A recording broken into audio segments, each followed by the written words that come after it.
8 લોકો નર્મદા નદીમાં ડૂબ્યા। સુરતના 8 પ્રવાસીઓ પોઈચા આવ્યા હતા। નદીમાં નહાવા પડતા 8 લોકો ડૂબ્યાની માહિતી। 3 બાળકો સહિત 8 લોકો પાણીમાં ડૂબ્યા છે। સ્થાનિકોએ એકને બચાવી લીધા છે, જ્યારે અન્યોની શોધખોળ યથાવત છે। તો મૂળ અમરેલીના વતની અને હાલ સુરતમાં રહેતા આ પ્રવાસીઓ પોઈચા આવ્યા હતા, જ્યાં આ બનાવ બન્યો। હાલમાં રાજપીપળા ટાઉન પોલીસ, રાજપીપળા નગરપાલિકાના ફાયર ફાઇટરો પહોંચ્યા છે। 3 બાળકો 15 થી 17 વર્ષના હોવાનું બહાર આવ્યું છે। તો નદીમાં નહાવા પડ્યા હતા તમામ।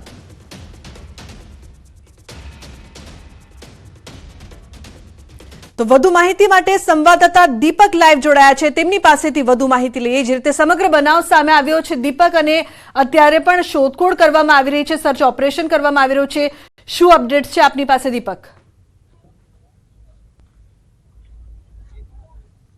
બિલકુલ, વાત કરીએ તો જે આજે બપોરે 12:50 પછીનો જે સમય હતો, અને જે સમયમાં હું તમને બતાવવા માંગીશ કે જે સુરતના જે અમરોલીના વતની હતા, પણ સુરત હાલ રહેવાસી છે, અને સુરતથી સીધા જેઓ પોઈચા ફરવા આવ્યા હતા, અને ફરવા આવ્યા બાદ જે લોકો નદીમાં નહાવા પડ્યા હતા, હું તમને આજે પણ દ્રશ્યો બતાવીશ। અત્યારે હાલ પણ જે ન્યૂઝ 18 ગુજરાતી પર એક્સક્લુઝિવ જોઈ શકો છો કે જે આ નાવડી છે, આ નાવડીમાંથી લોકોની શોધખોળ ચડી રહી છે। જે 8 વ્યક્તિ નહાવા પડ્યા હતા, જેમાં 2 વ્યક્તિ પહેલા પડ્યા, પછી જેના બચાવવા જતા લગભગ 8 જેટલા વ્યક્તિ ડૂબાય, એમાંથી એક વ્યક્તિને સ્થાનિક નાવિકોએ બહાર કાઢ્યા છે, અને આ સ્થાનિક નાવિકોએ બહાર કાઢતા લગભગ 7 જેટલા હજુ પણ લાપતા છે। જો કે પોલીસ, નર્મદા પોલીસ અહીંયા ગાડી ખડે પગે આવી ચૂકી છે, અને કહી શકાય કે જે વારંવાર આવા ઘટના બને છે, ત્યારે ઘટનાઓમાં જે લગભગ ગયા સાલ પણ 5 જેટલા ડૂબાઈ ગયા હતા। ત્યારે એમની પરિવાર સાથે આપણે વાત કરીએ। બેન, કોણ છે તમારા, અને ક્યાં ડૂબાઈ ગયા, અને કેટલા વ્યક્તિ છે અંદર? અમારા બાજુના હગાવાલા જ છે। એક ઘરના 4 વ્યક્તિ, એક 3 છોકરા અલગ અલગ છે, ને એક ભાઈ છે આ કાઢ્યા, એનો ભાઈનો છોકરો નાનો 10 વર્ષનો। ખાસ કરીને કઈ રીતે તમે અહીંયા આવ્યા હતા, કઈ રીતે ડૂબાયા? અમે અહીંયા નાવા આવ્યા હતા, સપ્તાહ કરી કાલો ઘરની ફેમિલી આપણે નાઈ આવીએ તો 6 છોકરા ને એક ભાઈ ઉપાપા કેળા ખાતા હતા, ખેસાઈ ગયા। એક ભાઈએ ઘણો જોર કર્યો, પણ દીકરા ની એટલે એનું હૃદય બેસી ગયું, એને કાઢીને જવાને એક માઇન્ડ અડધી આમાં લેવા ગયા હાથમાં આવ્યા। એક ભાઈનો આબાદ બચાવ થયો છે, કઈ રીતે બચ્યો છે, અને કેટલા હજુ અંદર, કેટલા નાના મોટા છે અંદર? 18 થી માંડીને તે 10 વર્ષ સુધીના છોકરા 6 ને એક ભાઈ 30 વર્ષના, 7 જણા અંદર ગયા। તમે કેટલા વાગે પોઈચા નદીમાં આવ્યા હતા, પોઈચા આવ્યા હતા, અને કઈ રીતે આવ્યા હતા, શું કરવા ખાસ? લગભગ 10:30 11 આવ્યા હતા, અહીંયા નાતા હતા આગળ બેઠા બેઠા। હવે કેમીના ઉભા અમે આ બાજુ અને આ બાજુ બધા કેળા કાપતા, બધા ઉભા બસ ખેંચાઈ ગયા। અત્યારે તમારી જોડે પ્રશાસન છે કે નહીં? શોધખોળ શરૂ છે કે કેમ? અને અન્ય જોડે વાત કરીએ, ખાસ એમની શોધખોળ શરૂ છે કે કેમ? હું એમને જોઉં છું, શોધખોળ ચાલુ છે, હજુ શોધખોળ ચાલુ છે। બિલકુલ, તમે સાંભળ્યું તેમ કે જે સુરતના જે વ્યક્તિ છે, જે વતનીઓ લગભગ 7 જેટલા હજુ અંદર લાપતા છે, અને જેની શોધખોળ શરૂ છે। ત્યારે કહી શકાય કે હાલ જે અહીં સ્થાનિક પોલીસ તો આવી ચૂકી છે, પરંતુ હજુ તરવૈયા નથી આવ્યા। એનું કારણ એ છે કે આરડીઆરની જે ટીમો છે, એસડીઆરએફની ટીમો છે, હજુ સુધી પહોંચી નથી। જી બિલકુલ દીપક, ચિંતાની વાત એ પણ છે કે 3 બાળકોનો પણ સમાવેશ છે આ 8 લોકોમાં, જેમાંથી એકને બચાવવાની અત્યારે વાત થઈ રહી છે। આપ એ પણ કહી રહ્યા છો કે તરવૈયા હજુ સુધી નથી આવ્યા। આ પ્રવાસન સ્થળ છે દીપક, શું અહીં કોઈ સેફટીના સાધનો અથવા તરવૈયાઓ ત્યાં મોજૂદ હોય છે, અથવા એવા કોઈ બોર્ડ લાગેલા હોય છે કે અહીંયા આગળ ન જવું, કારણ કે આ પ્રકારની જગ્યા પર આવી ઘટનાઓ વારંવાર બનતી હોય છે?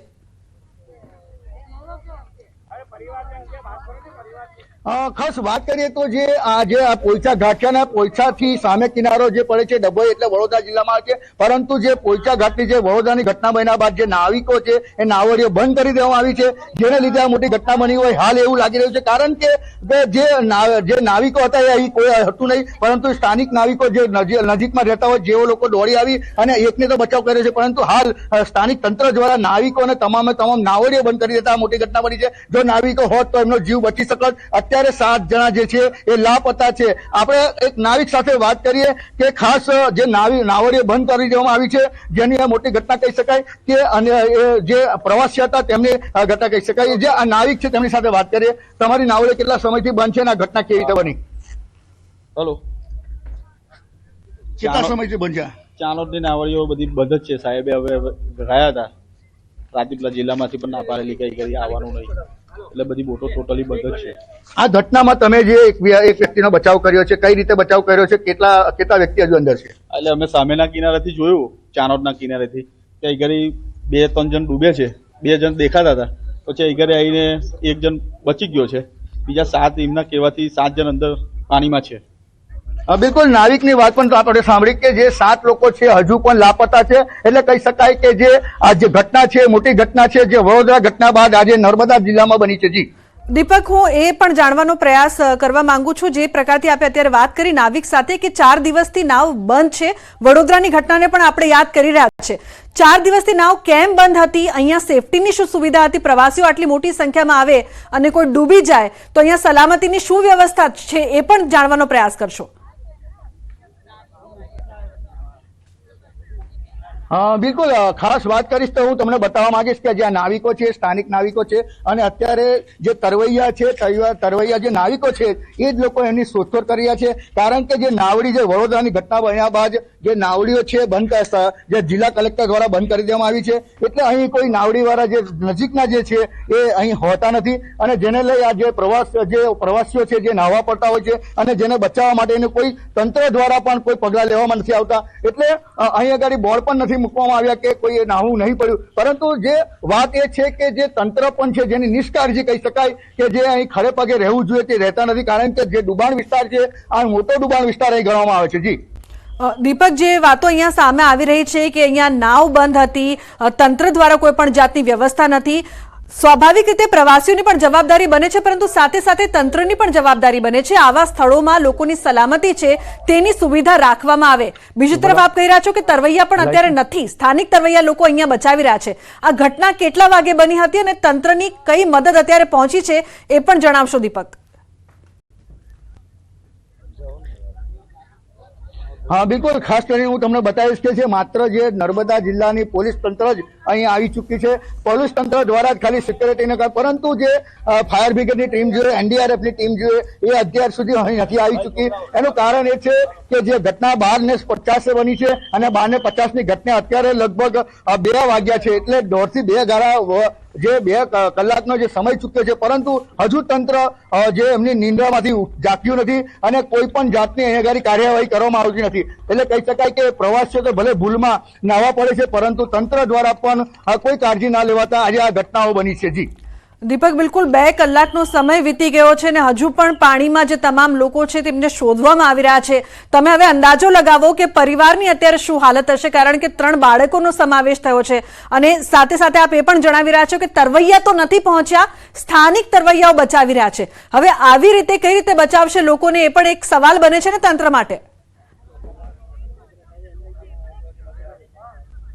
જી બિલકુલ તમને હું જ બતાવવા માંગીશ કે ખાસ કરીને જે પરિવાર છે પરિવાર અહીંયા છે અને પરિવાર પર જાણે આપ ફાટી ચૂક્યો હોય તેમ લાગી રહ્યું છે. કારણ કે જે લોકો ડૂબ્યા છે એ ડૂબવાના જે લગભગ 7 જણા છે એ હજુ પણ લાપતા છે.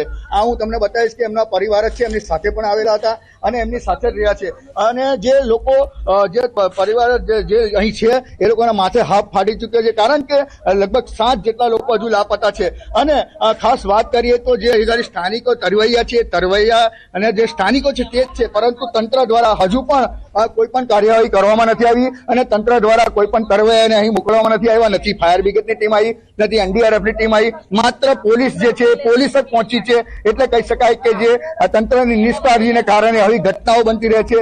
એટલે સીધો આરોપ જે સ્થાનિકો છે અને જે લોકો પરિવાર છે જેઓ તંત્ર પર કરી રહ્યા છે એ લોકોની પણ માંગ છે કે વહેલી તકે અહીં આગળ હજી એનડીઆરએફ એસડીઆરએફની જે ટીમો આવે તો તેમના જે લોકો 7 જણા જે લાપતા છે જે મળી શકે. જી બિલકુલ દીપક, આશા રાખીએ કે તંત્ર છે જલ્દી પહોંચે ને જલ્દી મદદ મળે. આભાર સમગ્ર માહિતી બદલ. નદીમાં નાહવા પડતા 8 લોકો ડૂબ્યા છે ને જે મદદ મળવી જોઈએ હજુ સુધી તે નથી મળી રહી, જેમાં 3 બાળકોનો પણ સમાવેશ છે.